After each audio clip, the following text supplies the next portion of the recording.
The Gilgo Beach murder suspect, Rex Heuermann, is expected to appear in a Long Island courtroom later this afternoon for the very first time since pleading not guilty to the bombshell case just 2 weeks ago. Yeah, the 59-year-old New York architect is charged with killing 3 different women more than 10 years ago.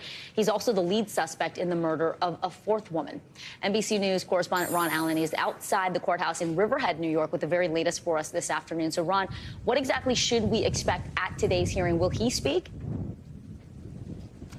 We'll see him. That's significant because a lot of people in this community are trying to still understand. They're shocked and horrified that someone who has been described as a regular neighbor, a regular commuter, could be behind such a series of gruesome and awful killings that date back to 2010 or even sooner than that, longer ago than that.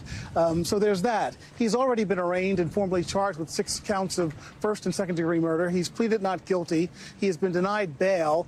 There's a possibility that his attorney may try to persuade the judge to grant him bail. If that is the case, the prosecution, we would expect, would push back very, very hard. In their court documents, they say that because of the serious, heinous nature of the crimes, because it took so long to apprehend him, and for any number of other reasons, they are against the idea of letting him free. There's also, of course, these other investigations that are ongoing. He's only charged in the deaths of 3 women, and there are other cases outstanding that he may be charged with eventually. Not today, but at some point in the future, perhaps. Vicki, Morgan? And give us a sense, Ron, I mean, what is the prosecution saying about this case? And give us a little more about why the district attorney is trying this case himself. As I understand it, Ray Tierney is a very hands-on prosecutor, and he has been very involved in the investigation.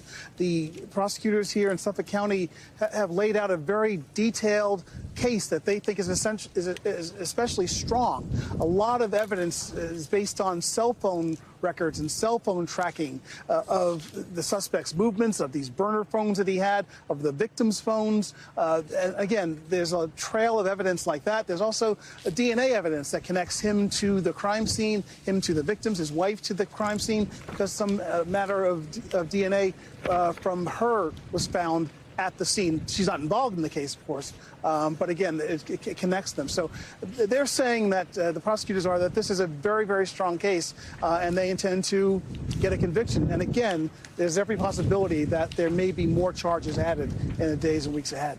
All right, NBC News correspondent for us, Ron Allen. Ron, thank you. Thanks for watching our YouTube channel. Follow today's top stories and breaking news by downloading the NBC News app.